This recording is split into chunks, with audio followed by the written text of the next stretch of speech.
Hello everyone, today discuss about of agriculture in India, Bharat में कृषि। और कल जो है कि पढ़े थे, सारा चीज पढ़ लिए थे। क्या कहते हैं एग्रीकल्चर में, जो ऐसे कि अनाज के बारे में अर्थात फूड ग्रेन्स। आज हम लोग पढ़ रहे हैं कैश क्रॉप्स, नकदी फसलों में भी हम लोग शुगर कैन, गन्ना के बारे में अध्ययन कर चुके हैं पहले वीडियो में। आज हम लोग पढ़ेंगे नकदी फसल के अंतर्गत jute, cotton, oil seeds, T, coffee, spices. ये देखिए, मतलब शुगर कैन के बारे में पढ़ चुके थे कि हमारे देश में गन्ना की अच्छी फसल होती है। और ये आज जूट के बारे में पढ़ते हैं, कॉटन, कपास, जो रुई होते हैं कपास के बारे में, ऑयल सीड, तिलहन पदार्थ के बारे में पढ़ते हैं, टी, चाय के बारे में, और कॉफी के बारे में, और मसाले, स्पाइसेस, मसाले के बारे में आज अध्ययन हम लोग करते हैं। तो आइए देखिए, हेल्पिंग द फार्मर्स, अर्थात किसानों का मदद किस तरह करते हैं किसानों का। Jute is one of the most important natural fibre. Jute जो है सबसे महत्वपूर्ण प्राकृतिक रेशा है। जूट महत्वपूर्ण प्राकृतिक रेशा है। सबसे अधिक महत्वपूर्ण है, सबसे अधिक। Jute is one of the most important natural fibres. ये प्राकृतिक रेशा है, सबसे महत्वपूर्ण है। It is also called the golden fibre and it use for making carpets, ropes and sex. अर्थात ये जूट को गोल्डन मीन्स क्या होता है? सोना, रेशा का सोना इसे कहा जाता है। यह गोल्डन फाइबर इसके नाम से जानते हैं। और इसका उपयोग जो है, जूट का उपयोग कारपेट बनाने के काम में। कारपेट तो आप लोग जानते हैं, कारपेट जो आप घर के आगे रखते हैं अपने रूम, ये या फिर नीचे जो बिछाते हैं वो कारपेट बनते हैं। रोप्स, रस्सियां बनते हैं। और सैक्स अर्थात बोरियां बनते हैं, जिसमें कि अनाज पैक किया जाता है। बोरियां ये जूट से बनते हैं। It grows well in hot and wet climate. ये भी जो फसल है ये भी हॉट एंड ह्यूमिड क्लाइमेट, अर्थात गर्मी भी काफी होना चाहिए और हवा में नमी की मात्रा भी अत्यधिक होना चाहिए। और ये क्या है? It need plenty of water and high temperature to grow. और काफी इस फसल में भी, जूट के फसल उगाने में भी क्या होता है कि इसका जो है कि ये काफी मात्रा में पानी की आवश्यकता होती है और उच्च तापमान पर ही उगाया जाता है। अर्थात काफी उष्ण भरी गर्मी और बारिश भी अच्छी होनी चाहिए, फसल भी ये जो है कि बारिश अच्छी होनी चाहिए, पानी भी अच्छी तरह से रहना चाहिए, तभी जो है कि ये जूट का फसल उगाया जाता है। The main jute producing states are West Bengal, Assam, Bihar and Odisha. अर्थात हमारे देश के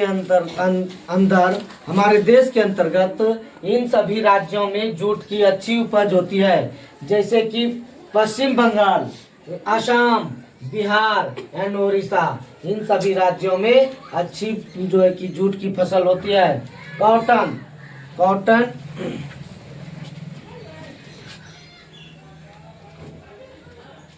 is called the king of fibres.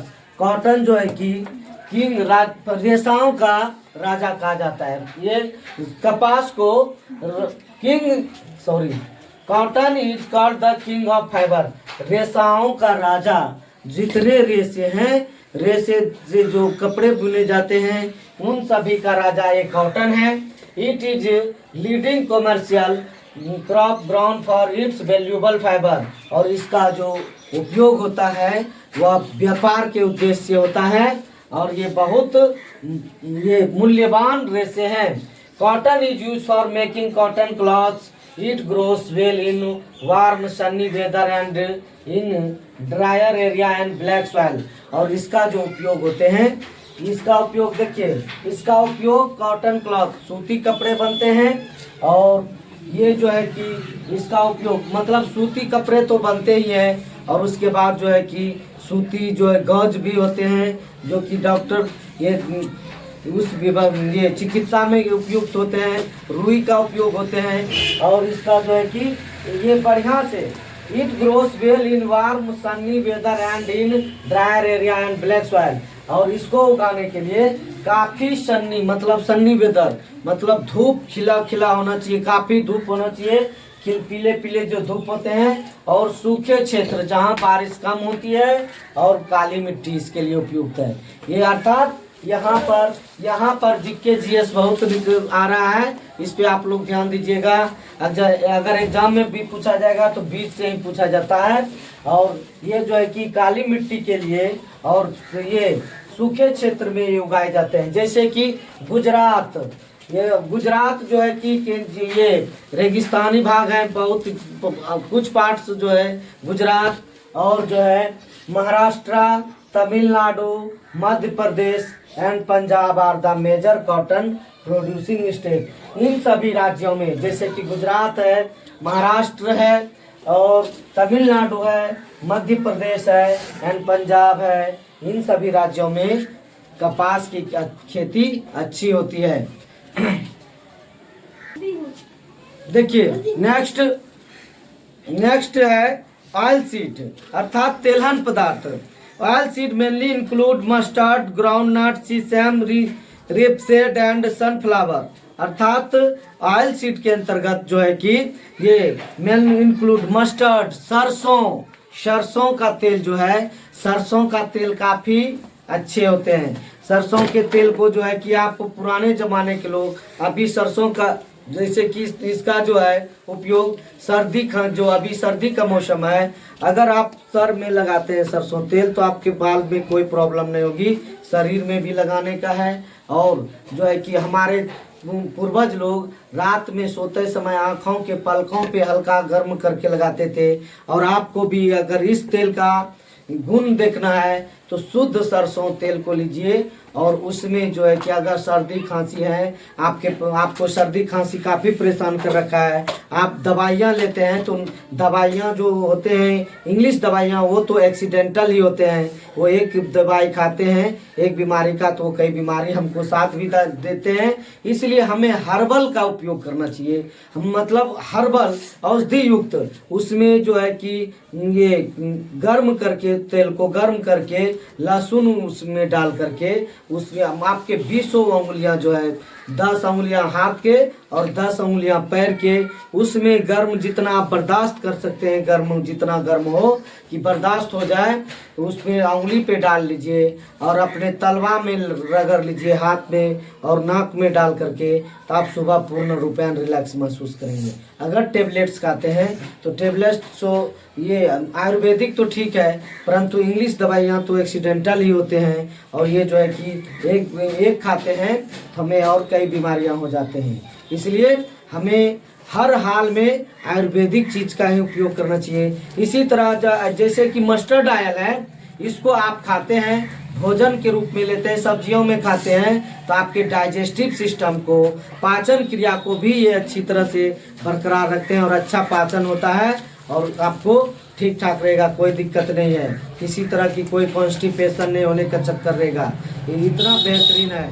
उसके बाद जो है कि मस्टर्ड है, उसके बाद ऑयल सीड, ग्राउंडनट मूंगफली का तेल, सीसम तिल का तेल, तिल का जो तेल होते हैं वो, और सनफ्लावर सूर्यमुखी का तेल, ये सारे जो है कि बीज जो हैं ये तेलहन पदार्थ के बीज हैं, इससे एक्सट्रैक्ट करके निचोड़ करके, इससे जैसे तेल पेड़ा मिल होता है तेल पेड़ाई करने वाला, और जो है कि उसमें तेल पेड़ाई वाले मिल में उसको निचोड़ करके तेल निकाल लेते हैं, उसको एक्सट्रैक्ट बोलते हैं, बीज को एक्सट्रैक्ट कर निचोड़ करके उससे तेल निकालते हैं। Next, they grow well in warm climate with moderate rainfall. ये जो उगते हैं वार्म क्लाइमेट गर्म जलवायु में, और जहाँ गर्म जलवायु होते हैं, और मॉडरेट रेनफॉल मतलब मध्यम बारिश होना चाहिए, न ज़्यादा न कम, मध्यम बारिश हो, और वहाँ पर ये तेलहन पदार्थ काफ़ी अच्छी तरह से उगते हैं। They are grown in different part of the country, ये हमारे देश के अलग अलग विभिन्न भागों में उगाए जाते हैं ये तेलहन पदार्थ।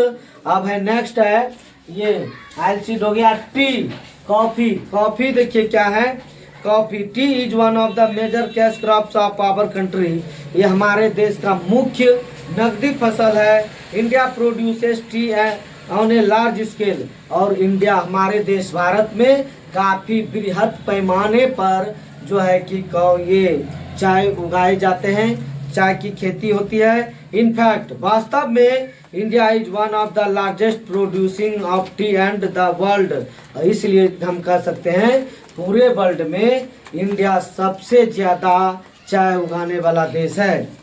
T is the most popular beverage in India, और ये पॉपुलर प्रसिद्ध पेय पदार्थ है। चाय हर जगह पे आपको चाय मिलेंगे पीने के लिए, और अक्सर लोग चाय पीते ही पीते हैं। हमारे देश में अक्सर लोग ये पेय पदार्थ के अंतर्गत आते हैं। It require warm and wet climate, इसके लिए भी गर्म और नमी युक्त जलवायु चाहिए।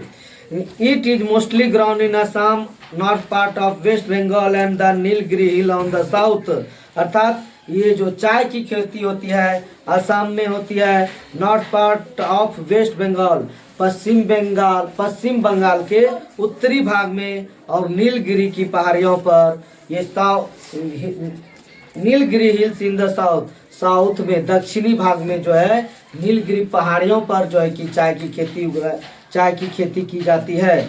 अब कॉफ़ी देखिए, coffee is mostly grown in Kerala, Karnataka and Tamil Nadu. It require cool weather and heavy rainfall, और ये जो है कि कॉफ़ी जो होते हैं ये केरल, कर्नाटक और तमिलनाडु में उगाए जाते हैं, और इसको उगाने के लिए काफ़ी जो है कि कूल वेदर, कूल मीन्स क्या होता है, ठंडा, कोल्ड हो गया काफ़ी जो जहाँ बर्फबारी होते हैं, कूल वो होते हैं जो कि ठंडा बर्फबारी ना हो, कूल वेदर, और हैवी रेनफॉल, काफ़ी जो मूसलाधार बारिश होती है जिस क्षेत्र में, वहाँ पर कॉफ़ी की खेती होती है।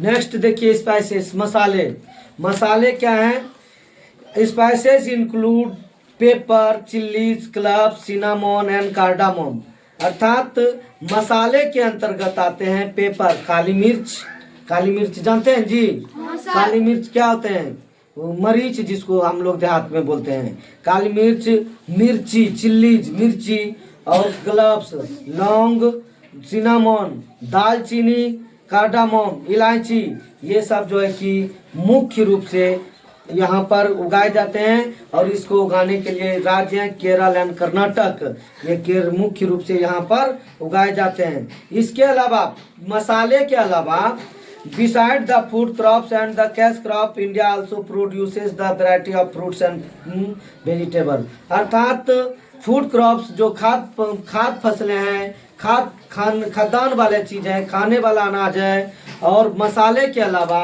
कैश क्रॉप्स के अलावा यहाँ पर हमारे देश भारत में अच्छी तरह से फसल, ये सब्जियाँ और फल भी उगाए जाते हैं, अर्थात खाद्यान्न पदार्थ के अलावा ये कैश क्रॉप्स नकदी फसल के अलावा यहाँ पर सब्जियाँ और फल भी अच्छी तरह से काफ़ी मात्रा में उगाए जाते हैं। हेल्पिंग द फार्मर्स, अर्थात किसानों को मदद, हेल्पिंग द फार्मर्स, किसानों को मदद, क्या किसानों को मदद करते हैं। Agricultural producing has vastly increase since independence due to various step taken by the government, जब से स्वतंत्रता हुई हमारे देश में, इंडिपेंडेंस स्वतंत्रता के बाद सरकार ने कई कदम उठाए ताकि किसान ज़्यादा से ज़्यादा विकसित कर पाए और ज़्यादा से ज़्यादा वह समृद्ध हो पाए। सरकार ने इसके लिए कई कदम उठाए। Several multipurpose project have been launch to irrigate the farms, और अनेक प्रकार के बहुउद्देश्य योजना को भी चलाया गया। सिंचाई के लिए बहुउद्देश्य योजना, मल्टीपर्पज प्रोजेक्ट, बहुउद्देश्य योजना, मतलब मान लीजिए बहुउद्देश्य योजना के अंतर्गत क्या आता है, एक काम और एक चीज बनाना और उससे कई फायदे लेना। जैसे कि एक आप लोग हिंदी में मुहावरा पढ़ते हैं कि कल परीक्षा 10 उंगलियां घी में होना, मतलब लाभ ही लाभ होना। और तब इसका मुहावरा में कैसे, मुहावरा को वाक्य में कैसे आप लोग बदलते हैं, परीक्षा भी देंगे और कलकत्ता भी घूम लेंगे, 10 उंगलियां घी में हो गया, मतलब दोनों काम, परीक्षा भी दे के आ गए और कलकत्ता भी घूम लिए। अब नहीं तो पर्सनल जाना पड़ता कलकत्ता घूमने के लिए, और गए, परीक्षा भी हो गया और घूम भी लिए 10 उंगलियां। तो उसी तरह मान लीजिए कि डैम बनाया गया, डैम बनाया गया तो वो डैम के लिए कई चीज़ है, पेय पदार्थ है, पानी के पीने के लिए हो गया, सिंचाई करने के लिए हो गया, फिर जो है कि उससे मत्स्य पालन हो जाएगा वहाँ पे, और जो है कि वहाँ से हाइड्रो इलेक्ट्रिसिटी तैयार हो जाएंगे, पन बिजली तैयार हो जाएगा। मतलब डैम बनाने के इसी तरह से सरकार ने किसानों को आगे बढ़ने के लिए मल्टीपर्पज़ प्रोजेक्ट शुभारंभ किया, लॉन्च किए, इन्होंने शुरुआत किए, ताकि हमारे देश भारत का किसान लोग जो है ज़्यादा समृद्ध हो सके। नेक्स्ट देखिए क्या है,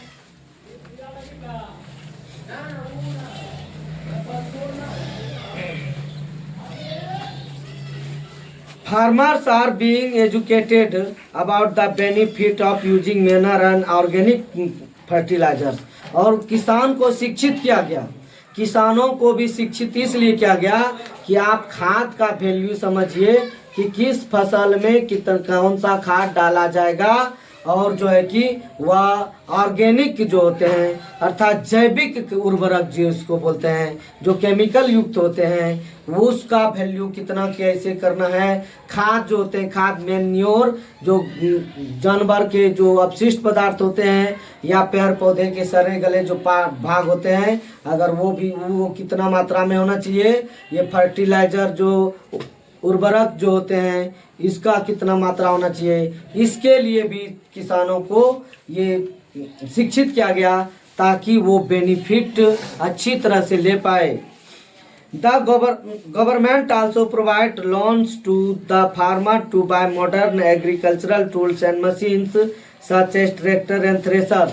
और जो है कि किसानों को लोन दिया गया, सर बैंक से लोन लीजिए और बैंक से लोन लेकर के आधुनिक मशीन खरीदिए। ये फसल संबंधी जितने भी आधुनिक मशीन है, चाहे रोपनी रोपाई वाला हो या फिर उसके निराई गुराई वाला हो या फिर उसका कटिंग का हो, थ्रेशरिंग का हो, या जिसके लिए इसके लिए ट्रैक्टर लोन पे लेने के लिए पैसे दे देते हैं आप। जो फसल संबंधित आप उपकरण जो भी नया टेक्नोलॉजी का आया है आप उसको लेकर के अपने जीवन को समृद्ध बनाइए। Next, high quality variety of seed are provided at subsidies priced. और उन्नत किस्म के बीज जो हाइब्रिड होते हैं, अच्छे से अच्छे किस्म के बीज जिससे कि उपज अत्यधिक हो, ऐसे बीज जो है कि सब्सिडी दर पर दिया गया ताकि किसान को कम से कम लागत लगाना पड़े और ज़्यादा से ज़्यादा लाभ उठा सके। आज का कहानी यहीं तक। जय हिंद।